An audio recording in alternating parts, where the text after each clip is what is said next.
નમસ્કાર, હું છું પ્રેરણા. આપ જોઈ રહ્યા છો ઇન્ડિયા ન્યૂઝ ગુજરાતનું ખાસ બુલેટિન આપણું સુરત. સમાચારની શરૂઆત કરતા પહેલા એક નજર કરીએ આજની હેડલાઇન્સ પર. મેયરની સફાઈ કર્મીઓ સાથે શુભેચ્છા મુલાકાત, નિષ્ઠાવાન ફરજને બિરદાવવા વ્યક્તિગત મુલાકાત, દિવાળીની ઉજવણી કરી અને સૌનું મોઢું મીઠું કરાવ્યું.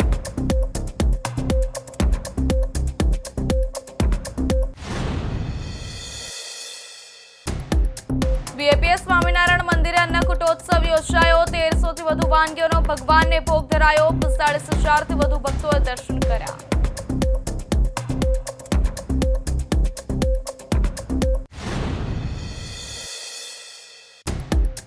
સોના ચાંદીના ભાવમાં ધરખમ ઘટાડો. શેર બજારની જેમ કિંમતોમાં કરેક્શન આવ્યું. ચાંદીના ભાવમાં 10% સુધીનો ઘટાડો નોંધાયો.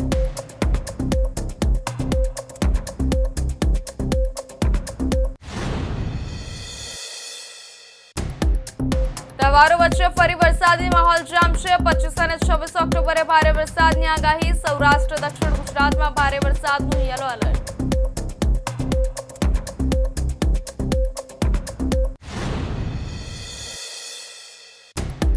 ભાઈબીજના દિવસે જ બનેવીએ શાળાની હત્યા કરી. ભાણીને મારવા બાબતે ટકોર કરતા બનેવીને માઠું લાગ્યું. માથામાં તીક્ષ્ણ હથિયારનો ઘા મારી મોતને ઘાટ ઉતાર્યો.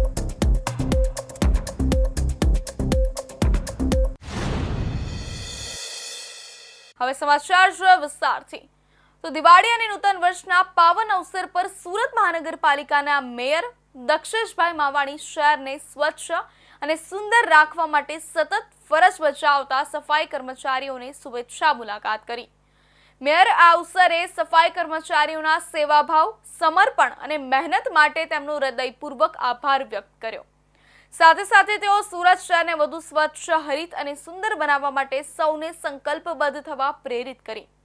દિવાળી જેવા આનંદના તહેવારમાં જે આખું શહેર ઉજવણીમાં મગ્ન છે, ત્યાં સફાઈ કર્મીઓ નિષ્ઠાપૂર્વક ફરજ બજાવી રહ્યા છે. આ માટે મેયર તેમના ઉત્સાહ અને કાર્ય પ્રતિ પ્રતિભાવ રૂપે વ્યક્તિગત રીતે શુભેચ્છા પાઠવી હતી અને મેયર દ્વારા સફાઈ કર્મચારીઓ સાથે દિવાળીની ઉજવણી કરી અને મોઢું મીઠું કરાવ્યું. આ પ્રસંગે મેયર સાથે સુરત મહાનગરપાલિકાના અધિકારીઓ તથા અન્ય અગ્રણીઓ પર હાજર રહ્યા હતા. પ્રકાશના પર્વ દિવાળી અને નૂતન વર્ષના શુભ અવસર પર સુરત શહેરના મેયર દક્ષેશ માવાણીએ શહેરને સ્વચ્છ અને સુંદર રાખવા માટે સતત ફરજ બજાવતા સફાઈ કર્મચારીઓની શુભેચ્છા મુલાકાત લીધી હતી. મેયરે તહેવારના માહોલમાં પણ પોતાની ફરજ નિષ્ઠાપૂર્વક અદા કરી રહેલા આ કર્મીઓના સેવાભાવ, સમર્પણ અને અથાગ મહેનતને હૃદયપૂર્વક બિરદાવી તેમનો આભાર વ્યક્ત કર્યો હતો. શ્રી આખું શહેર દિવાળીની ઉજવણીમાં મગ્ન છે અને સૌ પોતાના પરિવાર સાથે આનંદ માણી રહ્યા છે, ત્યારે સફાઈ કર્મીઓ કોઈ પણ વિરામ વિના શહેરની સ્વચ્છતા જાળવવાની મહત્વપૂર્ણ જવાબદારી નિભાવી રહ્યા છે. આ નિષ્ઠા અને કાર્ય પ્રતિના ઉત્સાહને ધ્યાનમાં રાખીને મેયર દક્ષેશ માવાણીએ વ્યક્તિગત રીતે તેમની મુલાકાત લીધી અને શુભેચ્છા પાઠવી હતી. આ મુલાકાત દરમિયાન મેયરે સફાઈ કર્મચારીઓ સાથે દિવાળીની ઉજવણી કરી હતી અને સૌનું મોઢું મીઠું કરાવ્યું હતું, જે તેમના પ્રત્યે આદર અને સ્નેહની લાગણી દર્શાવે છે. મેયરે જણાવ્યું હતું કે આ સફાઈ કર્મચારીઓ જ આપણા શહેરની સાચી ઓળખ અને ગૌરવ છે. સ્વચ્છતાના મામલે સુરતને મળેલું સન્માન તેમની મહેનતનું પરિણામ છે. આ અવસરે મેયરે સુરત મહાનગરપાલિકાના અધિકારીઓ અને અન્ય અગ્રણીઓની હાજરીમાં સૌને સુરત શહેરને વધુ સ્વચ્છ, હરિત અને સુંદર બનાવવામાં સંકલ્પબદ્ધ થવા પ્રેરિત કર્યા હતા. તેમણે શહેરના દરેક નાગરિકને સ્વચ્છતા જાળવવાની આ ઝુંબેશમાં સફાઈ કર્મચારીઓને સહયોગ આપવા અને જવાબદારીપૂર્વક વર્તન કરવા અપીલ કરી હતી. આ શુભેચ્છા મુલાકાત મેયર દ્વારા સફાઈ કર્મચારીઓના મહત્વને માન આપી તહેવારના સમયમાં તેમની નિષ્ઠાવાન સેવાને બિરદાવવાનો એક સરાહનીય પ્રયાસ હતો.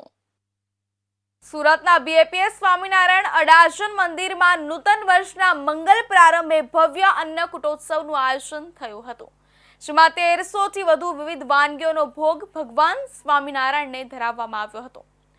પ્રગટ ગુરુ હરિ પરમ પૂજ્ય મહંત સ્વામી મહારાજની પ્રેરણાથી આ દિવ્ય પ્રસંગે હજારો સ્વયંસેવક ભક્તોએ સેવા આપી હતી અને કલાત્મક રીતે સુશોભિત અન્નકૂટના દર્શન માટે 45,000 થી વધુ ભક્તોએ ઉપસ્થિતિ નોંધાવી હતી.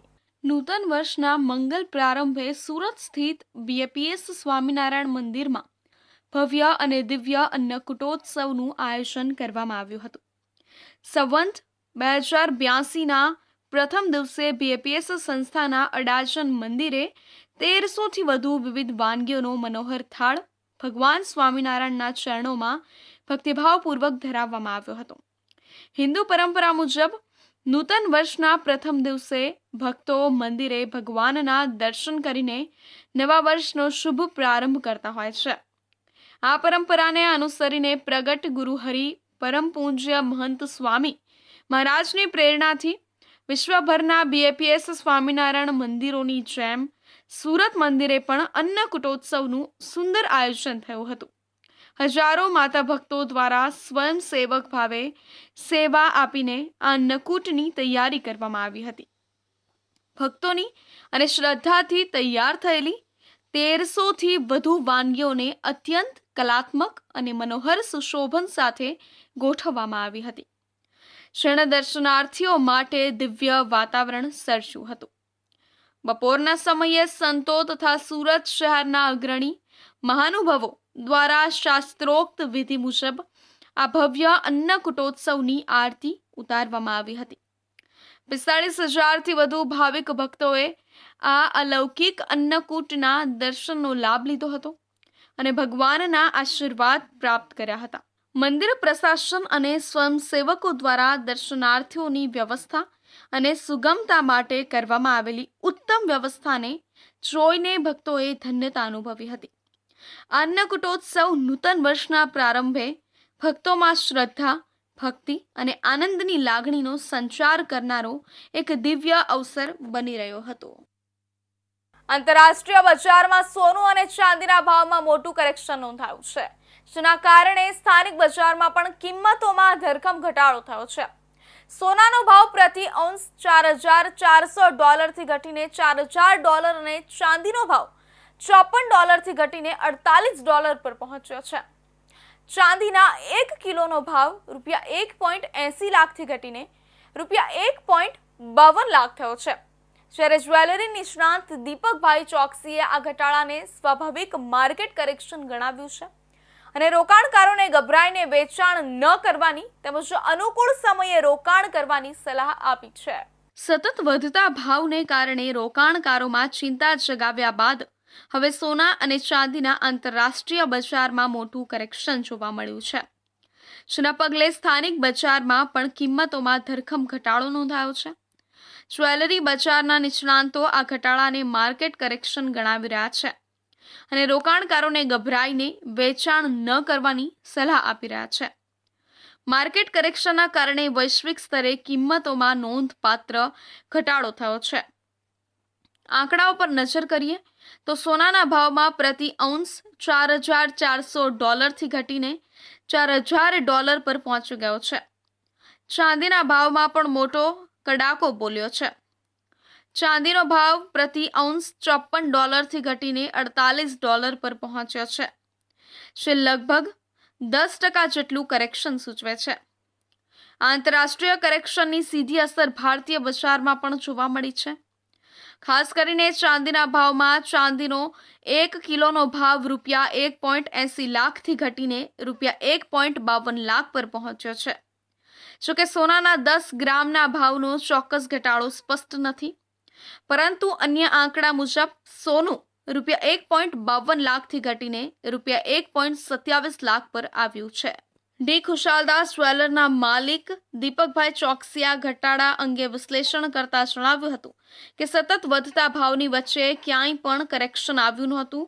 અત્યારે જે ઘટાડો આવ્યો છે તે માત્ર કરેક્શન છે. સોનામાં 4,400માંથી 4,000નું અને ચાંદીમાં $54 થી $48નું કરેક્શન આવ્યું છે.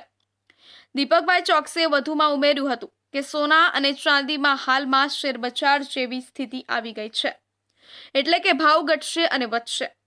તેમણે રોકાણકારોને માર્ગદર્શન આપતા જણાવ્યું હતું કે આગળ જોતા ઓવરઓલ બજાર વધશે, પરંતુ ટૂંકા ગાળા માટે થોડો ઘટાડો આવશે, પછી થોડો વધારો આવશે અને ફરી ઘટશે. જ્વેલર્સ દીપકભાઈ ચોકસીએ રોકાણકારોને ખાસ સલાહ આપી હતી કે ઘટતા ભાવની વચ્ચે ગભરાટ કરીને વેચાણ કરવાની જરૂર નથી, તેવી જ રીતે વધતા ભાવોની વચ્ચે ઉતાવળ કરીને જલ્દીથી ખરીદી લેવાની પણ જરૂર નથી. રોકાણકારોએ પોતાની અનુકૂળતા અને જરૂરિયાત મુજબ યોગ્ય સમયે ઇન્વેસ્ટમેન્ટ કરવું અને વેચાણ કરવું જોઈએ. હાલનું માર્કેટ કરેક્શન એ રોકાણકારો માટે એક તક સમાન છે. જે લાંબા ગાળા માટે સોના અને ચાંદીમાં રોકાણ કરવા માંગતા હોય, જો કે ટૂંકા ગાળામાં ભાવમાં વધઘટ જોવા મળી શકે છે. ગુજરાતમાં દિવાળીના તહેવારો વચ્ચે ફરી વરસાદી માહોલ સર્જવાની શક્યતા છે. હવામાન વિભાગના જણાવ્યા મુજબ દક્ષિણ પૂર્વ અરબ સાગર ઉપર સર્જાયેલા ડિપ્રેશનના કારણે 23 થી 29 ઓક્ટોબર સુધી રાજ્યમાં હળવાથી મધ્યમ અને 25 થી 26 ઓક્ટોબરે ભારે વરસાદની આગાહી કરવામાં આવી છે. ખાસ કરીને દક્ષિણ ગુજરાતના સુરત, નવસારી, વલસાડ, ડાંગ અને સૌરાષ્ટ્રના અમરેલી, ભાવનગર, ગીર સોમનાથ સહિતના વિસ્તારોમાં ભારે વરસાદનું યલો એલર્ટ જારી કરવામાં આવ્યું છે. આ દરમિયાન 35 થી 45 કિલોમીટર પ્રતિ કલાકની ઝડપે પવન ફૂંકાવાની સંભાવના છે, જેના કારણે માછીમારોને દરિયો ન ખેડવાની ચેતવણી પણ આપવામાં આવી છે. આગામી દિવસોમાં તાપમાનમાં પણ 2 થી 3 ડિગ્રીનો ઘટાડો થવાની શક્યતા વ્યક્ત કરવામાં આવી છે.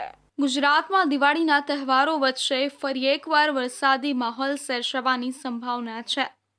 હવામાન વિભાગના ડાયરેક્ટર ડોક્ટર A.K. દાસના જણાવ્યા અનુસાર દક્ષિણ પૂર્વ અરબ સાગર ઉપર એક ડિપ્રેશન યથાવત છે, જેના કારણે આગામી દિવસોમાં રાજ્યમાં વરસાદ ચાલુ રહેશે.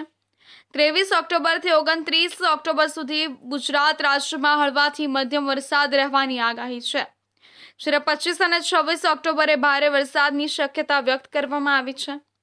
25 ઓક્ટોબરે સુરત, નવસારી, વલસાડ, દમણ, દાદરા નગર હવેલી, ડાંગ તેમજ સૌરાષ્ટ્રના અમરેલી, ભાવનગર, ગીર સોમનાથ અને દીવમાં ભારે વરસાદ થવાની સંભાવના છે.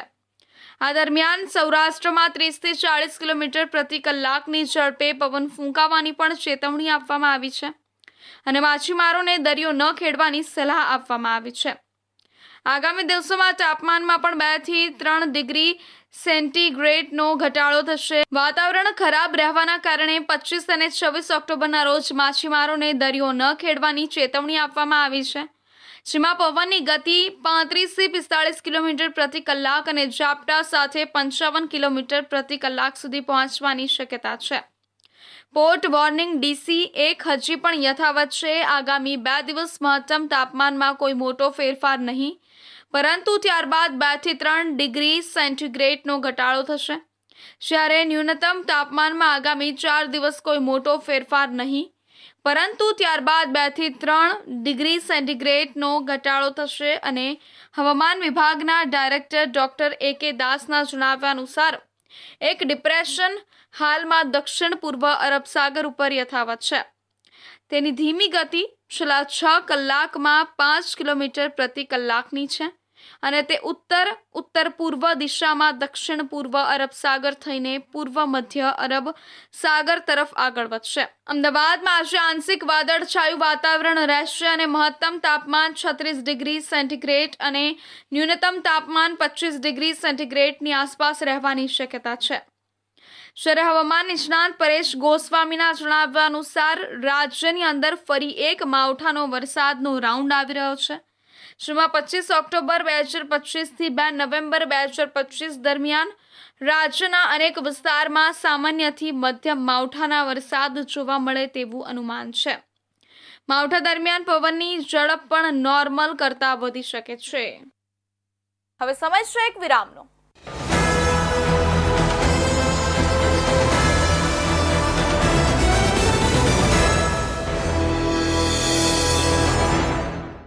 મુદ્દાઓ છે દેશના, પેનલ પર થશે ચર્ચા, વાતમાં થશે સ્પષ્ટ સંવાદ. અમે લાવીએ છીએ તમારા પ્રશ્નોને મંચ પર.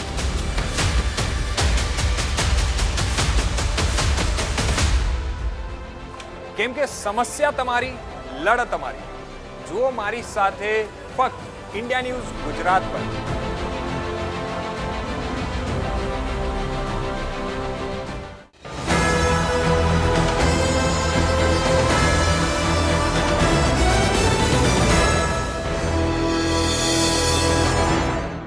વિરામ બાદ ફરી આપ સૌનું સ્વાગત છે। સુરતના અઠવાલાઇન્સ વિસ્તારમાં ભાઈબીજના દિવસે જ બનેવીએ પોતાના સાળાની નિર્દયતાપૂર્વક હત્યા કરી હોવાની કરુણ ઘટના સામે આવી છે। થક્કાવાળા વિસ્તારમાં રહેતા 27 વર્ષીય સુરેશ રાઠોડે પોતાના બનેવી લાલા વસાવાને ભાણીને માર ન મારવા બાબતે ટકોર કરી હતી, જેના કારણે ગુસ્સે ભરાયેલા બનેવીએ વેર વાળવા માટે ઊંઘમાં જ પડેલા સુરેશના માથા પર તીક્ષ્ણ હથિયારથી હુમલો કરી મોતને ઘાટ ઉતાર્યો હતો। ઘટનાના બાદ લાલા વસાવા ફરાર થઈ ગયો હતો, પરંતુ અઠવા પોલીસે તાત્કાલિક તપાસ શરૂ કરીને ગણતરીના કલાકોમાં જ તેની અટકાયત કરી લીધી હતી અને મૃતકની બહેને આરોપીને કડક સજા મળે તેવી માંગ કરી છે। સુરત શહેરના અઠવાલાઇન્સ વિસ્તારમાં ભાઈબીજના પવિત્ર દિવસે જ સંબંધોને લાંછન લગાડતી એક કરુણ ઘટના સામે આવી છે, જેમાં એક બનેવીએ સામાન્ય પારિવારિક ઝઘડામાં પોતાના સાળાની હત્યા કરી નાખી હતી। અઠવા વિસ્તારમાં આવેલા શનિવાર બજાર ધક્કા ઓવારા ખાતે રહેતા 27 વર્ષીય યુવક સુરેશ રાઠોડ પર તેના બનેવી લાલા વસાવાએ હુમલો કરી મોતને ઘાટ ઉતારી દીધો હતો। મૃતક સુરેશ રાઠોડ ઓનલાઈન ઝોમેટોમાં નોકરી કરીને પોતાના પરિવારને આર્થિક રીતે મદદરૂપ થતો હતો। આરોપી બનેવી લાલા વસાવા પણ મૃતક સુરેશના ઘરની બાજુમાં જ રહેતો હતો। પ્રાથમિક પૂછપરછમાં જાણવા મળ્યું છે કે લાલા વસાવા અવારનવાર તેની ભાણી મૃતક સુરેશની ભત્રીજીને માર મારતો હતો। જ્યારે બનેવી ભાણીને માર મારતો હતો ત્યારે સાળા સુરેશ રાઠોડે બનેવીને આ બાબતે ટકોર કરી હતી અને ન મારવા જણાવ્યું હતું। બનેવી લાલા વસાવાને સાળાની આ વાત લાગી આવતા તેણે વેર વાળવાનું નક્કી કર્યું। ગુસ્સામાં આવીને લાલા વસાવાએ મોડી રાત્રે ઊંઘમાં જ પડેલા સાળા સુરેશ રાઠોડના માથાના ભાગે તીક્ષ્ણ હથિયાર વડે હુમલો કરી દીધો હતો, જેના કારણે સુરેશનું ઘટનાસ્થળે જ મોત નીપજ્યું હતું। હત્યાની ઘટના બાદ આરોપી બનેવી લાલા વસાવા ફરાર થઈ ગયો હતો। ઘટનાની જાણ થતાં જ અઠવા પોલીસે હત્યાનો ગુનો નોંધીને તાત્કાલિક તપાસ શરૂ કરી હતી। પીઆઈ મકવાણાએ જણાવ્યું હતું કે હોસ્પિટલમાંથી MLCની વર્દી મળી હતી, જેના આધારે તપાસ હાથ ધરી હતી। અઠવા પોલીસે અલગ અલગ ટીમો બનાવીને ગણતરીના કલાકોમાં જ ફરાર આરોપી લાલા વસાવાની અટકાયત કરી લીધી છે અને આગળની કાયદેસરની કાર્યવાહી હાથ ધરી છે। આરોપી પતિ દ્વારા પોતાના ભાઈની હત્યા કરવામાં આવતા મૃતકની બહેને પણ આરોપીને કડક સજા મળે તેવી માંગ કરી છે। સુરતના લીંબાદ વિસ્તારના આઝાદ ચોક પાસે નશાકારક સિરપ અને દવાઓના ગેરકાયદેસર વેચાણ સામે સ્થાનિક મહિલાઓ રોષે ભરાઈ છે। નશાના ધંધાને કારણે બાળકો અને યુવાનોનું ભવિષ્ય બગડી રહ્યું હોવાને લઈને મહિલાઓએ વિરોધ નોંધાવ્યો અને પોલીસ મથકમાં લેખિત અરજી આપી છે। મહિલાઓએ જણાવ્યું હતું કે કેટલાક અસામાજિક તત્વો લાંબા સમયથી નશાકારક દવાઓ વેચી રહ્યા છે અને સમજાવતા ધમકીઓ આપી રહ્યા છે કે ફરિયાદ કરશો તો ખોટા કેસોમાં ફસાવી દઈશું અને નશાના આ દૂષણથી ત્રસ્ત મહિલાઓએ પોલીસને કાયદેસર કાર્યવાહી કરીને આ ગેરકાયદેસર ધંધો બંધ કરાવવાની માંગ કરી છે। સુરત શહેરના લીંબાદ વિસ્તારમાં આવેલા આઝાદ ચોક નુરાની મસ્જિદ પાસેના સ્લમ વિસ્તારમાં નશાકારક સિરપ અને દવાઓના ગેરકાયદેસર વેચાણને કારણે સ્થાનિક મહિલાઓમાં ભારે રોષ જોવા મળી રહ્યો છે। નશાના દૂષણથી તેમના બાળકો અને યુવાનોનું ભવિષ્ય બગડી રહ્યું હોવાથી સ્થાનિક મહિલાઓ રસ્તા પર ઉતરી આવી હતી અને નશાનો ધંધો કરનારા તત્વો વિરુદ્ધ વિરોધ પ્રગટ કર્યો હતો। સ્થાનિક મહિલાઓએ લીંબાદ પોલીસ મથકમાં લેખિત અરજી આપીને જણાવ્યું છે કે તેમની ગલીમાં કેટલાક અસામાજિક શખ્સો છેલ્લા ઘણા સમયથી નશાકારક દવાઓનું વેચાણ અને અસામાજિક પ્રવૃત્તિઓ કરે છે, જેના કારણે તેમના સંતાનો અને નાના બાળકો પણ નશાના રવાડે ચડી રહ્યા છે। આ સ્થળે નશાની વસ્તુઓ લેવા આવતા વ્યસનીઓ તેમના ઘર પાસે ઊભા રહે છે અને નશાની હાલતમાં અવારનવાર બોલાચાલી અને ઝઘડા કરે છે। સ્થાનિકોએ આ નશાના ધંધાઓ બંધ કરાવવા માટે વેપારીઓને સમજાવવાનો પ્રયાસ કર્યો હતો, પરંતુ તેઓએ વાત માની નહોતી। તારીખ 22 ઓક્ટોબર 2024ના રોજ સવારે અરજી કરનાર મહિલા તેમના પતિ અને અન્ય ગલીના લોકો સાથે આ અસામાજિક તત્વોને ધંધો બંધ કરાવવા કહેવા ગયા હતા, જોકે આરોપીઓ ઉશ્કેરાઈ ગયા હતા અને મહિલાઓ તથા તેમના પતિ સાથે બોલાચાલી કરવા લાગ્યા હતા। એટલું જ નહીં, આરોપીઓએ ધમકી પણ આપી હતી કે જો તમે લોકો અમારા વિરુદ્ધ ફરિયાદ કરશો તો તમારું જીવવાનું હરામ કરી નાખીશું અને તમારા વિરુદ્ધ ખોટા કેસો કરી દઈશું। નશાકારક પ્રવૃત્તિઓથી ત્રસ્ત મહિલાઓએ પોલીસને વિનંતી કરી છે કે આ સમગ્ર મામલે યોગ્ય તપાસ કરીને કાયદેસરની કાર્યવાહી કરવામાં આવે, જેથી તેમના બાળકોનું ભવિષ્ય સુરક્ષિત બની શકે. તાપીના વ્યારા તાલુકાના કસવાવ ગામમાં એક હૃદય વિદારક બનાવ સામે આવ્યો છે. ગામના તળાવ ફળિયામાં તળાવ કિનારે આવેલા ઝાડ સાથે નાયલોનની દોરી બાંધીને એક 20 વર્ષીય યુવાને ગળે ફાંસો ખાઈને આત્મહત્યા કરી લેતા ગામમાં ચકચાર મચી જવા પામી હતી. વ્યારા તાલુકામાં આવેલા કસવાવ ગામનો રહેવાસી 20 વર્ષીય હાર્દિક ગામિત નામના યુવાને કોઈ અગમ્ય કારણસર ગામમાં આવેલા તળાવ નજીક ઝાડ પર નાયલોનની દોરી બાંધીને ગળે ફાંસો ખાઈ જીવન ટૂંકાવી લેતા ગામમાં ચકચાર મચી જવા પામી હતી. બનાવટને લઈને વ્યારા પોલીસે લાશનો કબજો લઈને વ્યારા ખાતે આવેલા રેફરલ હોસ્પિટલ ખાતે પીએમ માટે લાવી બનાવ બાબતે ગુનો નોંધીને વધુ તપાસ હાથ ધરી છે. તાપી જિલ્લાના વ્યારા તાલુકાના કસવાવ ગામમાં એક હૃદયદ્રાવક બનાવ સામે આવ્યો છે, જ્યાં એક 20 વર્ષીય યુવાને અજાણ્યા કારણોસર ગળે ફાંસો ખાઈ આત્મહત્યા કરતા ગામમાં શોક અને ચકચારનું વાતાવરણ ફેલાઈ ગયું છે. વ્યારા તાલુકાના કસવાવ ગામમાં શાંત સવારની શરૂઆત અચાનક દુઃખદ ઘટનાથી ધ્રુજી ઉઠી હતી. ગામના તળાવ ફળિયામાં તળાવ કિનારે આવેલા એક ઝાડ સાથે નાયલોનની દોરી બાંધીને હાર્દિક ગામિત નામના 20 વર્ષીય યુવાને ગળે ફાંસો ખાઈ આત્મહત્યા કરી લીધી હતી.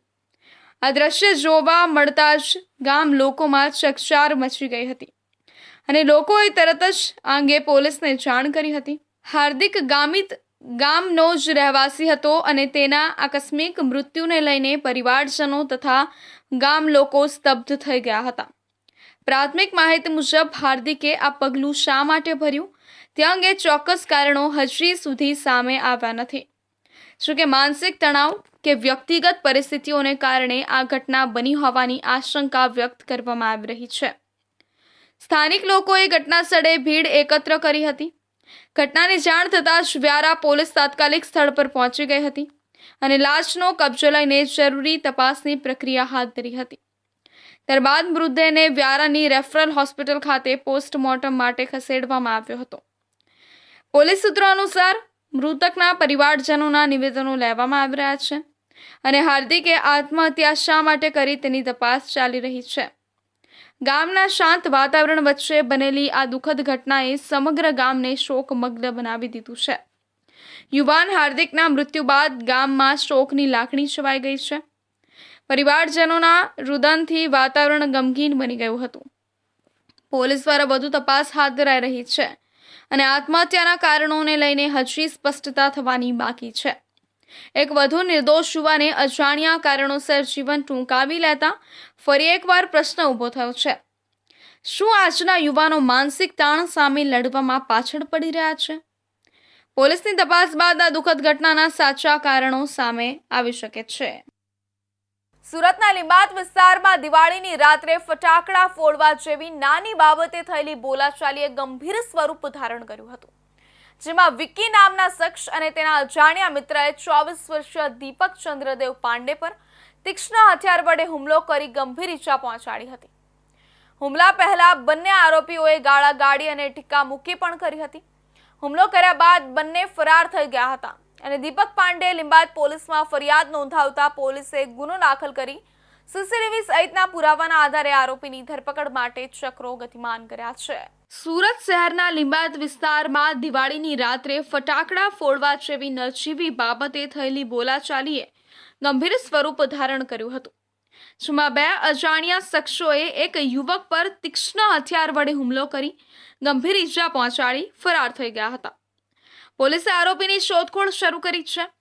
લીંબાદ વિસ્તારમાં આવેલા કૈલાશનગર પ્લોટ નંબર 106 બાબા વૈજનાથ મંદિર પાસે મજૂરી કામ કરતા દીપક ચંદ્રદેવ પાંડે પર આ હુમલો થયો હતો.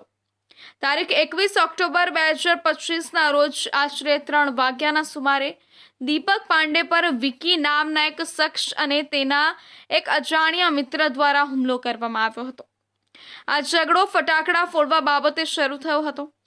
બોલાચાલી ઉગ્ર બનતા વિકી અને તેના મિત્રએ દીપક પાંડે સાથે ગાળાગાળી કરી ઠીકા મુક્કીનો માર માર્યો હતો.